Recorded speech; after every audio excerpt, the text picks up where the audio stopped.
മുഖ്യമന്ത്രി V D സതീശനുമേൽ സ്ഥിരമായി സംഘപരിവാർ അനുകൂല ഭാവം എപ്പോഴും ഊന്നിപ്പറയുന്ന കൂട്ടത്തിൽ വളരെ വിജിലൻ്റാണ് LDF CPIM.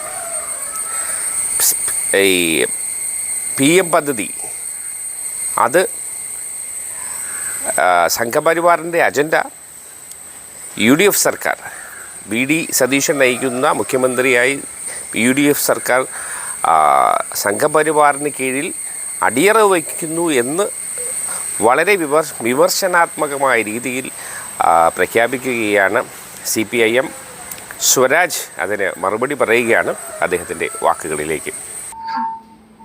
കേരളത്തിലെ UDF സർക്കാർ അധികാരത്തിൽ വന്നതിന് ശേഷം ഇപ്പോൾ 1 മാസമാകാൻ പോകുന്നതേ ഉള്ളൂ. പക്ഷെ ഇതിനോടകം തന്നെ പുതിയ സർക്കാരിന്റെ ദിശ കൃത്യമായി വ്യക്തമാക്കുന്ന സൂചനകൾ പുറത്തു വന്നു കഴിഞ്ഞു. സർക്കാർ ചുമതലയേറ്റ നിമിഷം മുതൽ പ്രകടമായ കേരളത്തിന്റെ നിലപാട് മാറ്റം, കേരള സർക്കാരിന്റെ നിലപാട് മാറ്റം ദൃശ്യമാണ്. സത്യപ്രതിജ്ഞാ ചടങ്ങിൽ തന്നെ വന്ദേമാതരം പൂർണ്ണ തോതിൽ ആലപിക്കപ്പെട്ടത് ഇതുവരെ പതിവില്ലാത്തതായിരുന്നുവെന്ന് ഇതിനോടകം നാട് ചർച്ച ചെയ്യപ്പെട്ടതാണ്. രാഷ്ട്രശില്പികളുടെ നേതൃത്വത്തിൽ സ്വാതന്ത്ര്യലബ്ധിയുടെ കാലത്ത് തന്നെ വന്ദേമാതരത്തിന്റെ സർവസ്വീകാര്യമായ ആദ്യ ഭാഗം മാത്രം ആലപിച്ചാൽ മതി എന്ന് പൊതു തീരുമാനം ഉണ്ടായതാണ്. രാജ്യം ഇതുവരെ പിന്തുടർന്നത് ആ തീരുമാനത്തെയാണ്. ഇങ്ങനെ ഒന്നും അറിയുമായിരുന്നില്ല എന്നാണ് മുഖ്യമന്ത്രി പിന്നീട് നിസ്സഹായത പ്രകടിപ്പിച്ചത്. അങ്ങനെയാണെങ്കിൽ പോലും ലോക് ഭവനെ അതൃപ്തി അറിയിക്കാൻ മുഖ്യമന്ത്രിക്ക് ആർജവം ഉണ്ടായില്ല എന്ന് നമുക്കറിയാം. നിയമസഭയിലും ആദ്യമായി വന്ദേമാതരം മുഴങ്ങുന്നതിന് നമ്മൾ സാക്ഷിയാണ്. അവിടെ മാത്രമായി ഒതുങ്ങി നിൽക്കുന്നില്ല പുതിയ സർക്കാരിന്റെ നിലപാട് മാറ്റം. സംഘപരിവാർ ആഭിമുഖ്യം വെച്ചു പുലർത്തുന്ന സിവിൽ സർവീസ് ഉദ്യോഗസ്ഥനെ തെരഞ്ഞു പിടിച്ച് തന്റെ സെക്രട്ടറിയാക്കാനും മുഖ്യമന്ത്രി തയ്യാറായി. അദ്ദേഹത്തിനെതിരെ സമീപകാലത്ത് ഉയർന്ന ഏറ്റവും വലിയ ഗൗരവമുള്ള ആരോപണം, ഇലക്ഷൻ കമ്മീഷണറായി ചുമതല വഹിക്കുന്ന സമയത്ത് ഇലക്ഷൻ കമ്മീഷൻ ഓഫീസിൽ നിന്ന് വിതരണം ചെയ്ത സർക്കുലറിൽ BJP കേരള സംസ്ഥാന കമ്മിറ്റിയുടെ സീൽ പതിച്ചു എന്നതാണ്. ഇലക്ഷൻ കമ്മീഷൻ ഓഫീസ് BJP ഓഫീസായി മാറുന്നു എന്ന വിമർശനമാണ് ഉയർന്നു വന്നത്. അങ്ങനെ ഉള്ള ഉദ്യോഗസ്ഥനെ തെരഞ്ഞു പിടിച്ച് സെക്രട്ടറിയാക്കി എന്നതാണ് പുതിയ മുഖ്യമന്ത്രിയുടെ പ്രത്യേകത. ഇങ്ങനെ ഒന്നിനു പുറകെ മറ്റൊന്നായി ഈ നില തുടരുന്നതിനാണ് നമ്മൾ സാക്ഷ്യം വഹിക്കുന്നത്. MG യൂണിവേഴ്സിറ്റി വൈസ് ചാൻസലറായി ലക്ഷണമൊത്ത ഒരു സംഘപരിവാർക്കാരനെ നിയമിച്ചപ്പോഴും തുടർന്ന് MG സിൻഡിക്കേറ്റ് ഒരു RSS ശാഖയാക്കി മാറ്റിയപ്പോഴും വിമർശനത്തിന്റെയോ എതിർപ്പിന്റെയോ നേരിയ ഒരു സ്വരം പോലും മുഖ്യമന്ത്രിയിൽ നിന്നോ ഉന്നത വിദ്യാഭ്യാസ മന്ത്രിയിൽ നിന്നോ ഉണ്ടായില്ല എന്ന് നമ്മൾ കണ്ടു. ഇങ്ങനെ തുടർച്ചയായി സംഘപരിവാർ വിധേയത്വം, സംഘപരിവാറിന് താല്പര്യമുള്ള ദിശയിലാണ് തന്റെ ഗവൺമെന്റ് മുൻപോട്ട് പോവുക എന്നതിന് സുവ്യക്തമായ സൂചനകളാണ് ഇതിനോടകം പുറത്തു വന്നിട്ടുള്ളത്. 10 വർഷത്തിന് ശേഷം ആദ്യമായി കേന്ദ്ര വിമർശനമില്ലാത്ത നയപ്രഖ്യാപന പ്രസംഗവും നമ്മൾ കേട്ടു.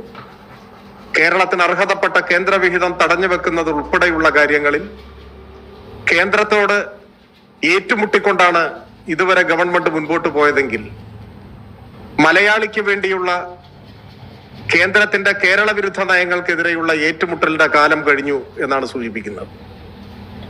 അക്കൂട്ടത്തിൽ ഏറ്റവും ഒടുവിലാണ് ഇന്നിപ്പോ PM ശ്രീ പദ്ധതിയുമായി മുന്നോട്ട് പോകാനാണ് ഗവൺമെന്റ് തീരുമാനിക്കുന്നതെന്ന് ഭംഗ്യന്തരേണ വ്യക്തമാക്കി കഴിഞ്ഞിരിക്കുകയാണ്.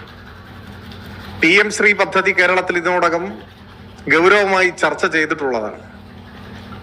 തെരഞ്ഞെടുപ്പ് സമയത്തും അതിന്റെ മുൻപും UDFന്റെ നേതാക്കൾ ഊഴമിട്ട് മത്സരിച്ചാണ് PM ശ്രീ പദ്ധതിക്കെതിരായി പ്രസ്താവനകൾ നടത്തിയത്. അധികാരത്തിൽ വന്നാൽ PM ശ്രീ അറബിക്കടലിൽ എറിയും എന്നാണ് ഇപ്പോഴത്തെ തദ്ദേശ മന്ത്രി പ്രസ്താവന പുറപ്പെടുവിച്ചത്. തങ്ങൾ അധികാരത്തിൽ വന്നാൽ PM ശ്രീ പദ്ധതി നിർത്തലാക്കും എന്ന് ശ്രീ PK കുഞ്ഞാലിക്കുട്ടി അസന്നിഗ്ധമായി പറഞ്ഞു. ഇന്നത്തെ മുഖ്യമന്ത്രിയും UDF-ന്റെ മുഴുവൻ നേതാക്കളും UDF സംഘടനകളുടെ ഭാരവാഹികളുമെല്ലാം PM ശ്രീക്കെതിരായിട്ടുള്ള വലിയ പ്രസ്താവനകൾ നടത്തി. വിദ്യാഭ്യാസ മന്ത്രിയുടെ വീട്ടിലേക്ക് മാർച്ച് നടത്തി. എന്തൊക്കെ നെടുങ്കൻ പ്രസ്താവനകളും കോലാഹലങ്ങളുമാണ് അന്നുണ്ടായത്. അന്നും LDF നയം വ്യക്തമാക്കിയിട്ടുള്ളതാണ്. PM ശ്രീ പദ്ധതി കേരളത്തിൽ നടപ്പാക്കുന്നില്ല എന്ന് MOU നിർത്തിവെക്കണമെന്ന് നവംബർ മാസം 12-ാം തീയതി കേരളം രേഖാമൂലം കേന്ദ്രത്തിന് കത്ത് നൽകിയിട്ടുള്ളതാണ്. സമഗ്ര ശിക്ഷയുടെ ഫണ്ട് മരവിപ്പിച്ച ഘട്ടത്തിൽ PM ശ്രീ പദ്ധതി നടപ്പാക്കാൻ ഉദ്ദേശിച്ചുകൊണ്ടല്ല അന്ന് ഒപ്പുവെച്ചതെന്ന കാര്യവും മന്ത്രി തന്നെ വിശദീകരിച്ചിട്ടുള്ളതുമാണ്. പ്രശ്നം UDF PM ശ്രീ പദ്ധതി അറബിക്കടലിൽ എറിയേണ്ട കാര്യമില്ല. LDF ഗവൺമെന്റ് ഉപേക്ഷിച്ചത്, LDF ഗവൺമെന്റ് നിർത്തിവെച്ചത് പൊടി തട്ടി വീണ്ടും എടുത്ത് തലയിലേറ്റാതിരുന്നാൽ മതി. വലിച്ചെറിയുമെന്ന് പറഞ്ഞവർ എടുത്ത് തലയിൽ വെക്കുന്ന കാഴ്ചയാണ് ഇപ്പോ കാണുന്നത്. അതിനെ സാധൂകരിക്കാൻ പച്ചക്കള്ളം ആവർത്തിച്ചുകൊണ്ടിരിക്കുകയാണ്.